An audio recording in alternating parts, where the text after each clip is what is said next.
বাংলাদেশে বঙ্গবন্ধু বলতেই আমরা শেখ মুজিবকে চিনি। 1969 সালের 23শে ফেব্রুয়ারি তৎকালীন ছাত্রনেতা তুফাইল আহমেদ শেখ মুজিবকে বঙ্গবন্ধু উপাধিতে ভূষিত করে। তবে শেখ মুজিবকে বঙ্গবন্ধু উপাধি দেওয়ার প্রায় 78 বছর আগে এই বাংলায় একজনকে বঙ্গবন্ধু হিসেবে ভূষিত করা হয়। তিনি ছিলেন তৎকালীন যশোরের কালীগঞ্জ থানায় জন্ম নেওয়া মুন্সি মোহাম্মদ মেহেরুল্লাহ। মুন্সি মোহাম্মদ মেহেরুল্লাহ ছিলেন ঊনবিংশ শতাব্দীর একজন প্রসিদ্ধ ধর্মপ্রচারক।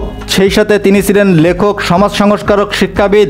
ব্যক্তি জীবনে তিনি এত কিছুর কৃতিত্বস্বরূপ মোহাম্মদ ইউসুফ আলীর লেখা 1891 সালের দগ্ধ সরোবর গ্রন্থে মুন্সি মোহাম্মদ মেহেরুল্লাহকে বঙ্গবন্ধু নামে আখ্যায়িত করেন।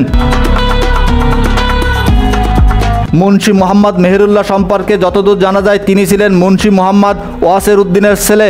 1861 সালে 26শে ডিসেম্বর মাতৃলয় তৎকালীন যশোর জেলার কালীগঞ্জ, বর্তমান ঝিনাইদহ জেলার কালীগঞ্জ উপজেলার ভোপ গ্রামে জন্মগ্রহণ করেন। তার বেড়ে ওঠা যশোর শহরের সাতিয়ানীতলা গ্রামের পৈতৃক বাড়িতে।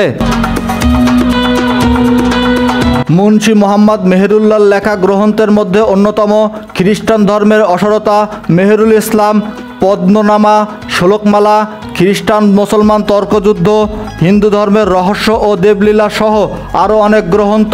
তার লেখা গ্রন্থগুলো সেই সময়ে দেশ, সমাজ সংস্কার, ধর্মীয় চেতনা ও শিক্ষা সম্পর্কে বহু গুরুত্বপূর্ণ ভূমিকা রেখেছিল। Khan TV